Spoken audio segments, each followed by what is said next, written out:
My name is Reagan Naveen, and this is From the South. We begin on the streets of Peru, where police were met with protesting teachers who have been on strike for the last 70 days as they demand higher wages.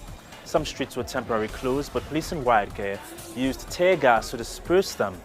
The president, Pedro Pablo Kuczynski, had just last week urged the teachers to return to the classroom.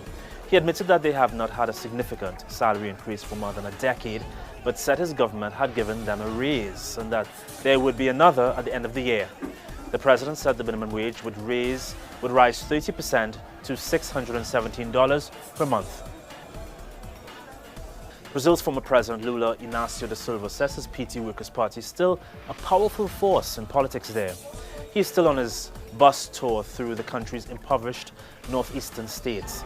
In response to austerity by current President Michel Temer, Lula says the government should spend its way out of Brazil's worst recession on record and even use some of its international reserves instead of cutting government programs that hurt the poor. Olha, eu acho que o partido continua sendo o mais importante partido de esquerda da América Latina. O PT é simplesmente o mais importante partido do Brasil. É o partido que em todas as pesquisas aparece como o partido que tem maior preferência eleitoral. Brazil's anti-drug police have seized 5.1 tons of marijuana near the country's border with Paraguay, which officials say is one of their largest seizures ever. Police said the traffickers would use drug mules to cross the border with the marijuana hidden in suitcases or vehicles. They believe the drugs were headed to Chile. 3 Paraguayans were arrested in the raid.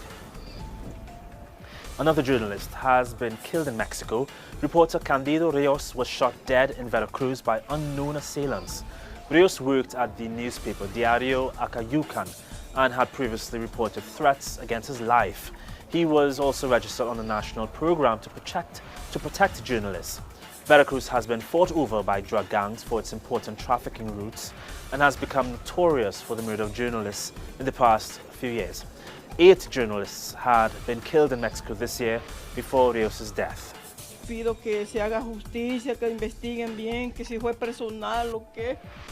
O como Gaspar Gómez Jiménez siempre lo amenazaba de muerte, pues no estoy bien segura, yo estoy. Y también quiero seguridad para mí, no me vayan a hacer horrible. In international news, scores of Palestinians held a protest against the visiting U.S. delegation in Ramallah.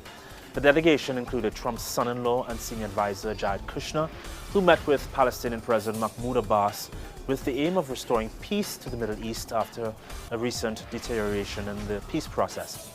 Pessimism was high over President Donald Trump's pledge to preach what he said would be the ultimate deal. Overnight in the West Bank, Israeli forces arrested over 15 Palestinian men, including minors, in raids on Palestinian homes in different towns and cities in the West Bank. While here in the Gaza Strip, again and for the 4th day in a row, Israeli naval forces attacked Palestinian fishermen off the coast of Gaza City.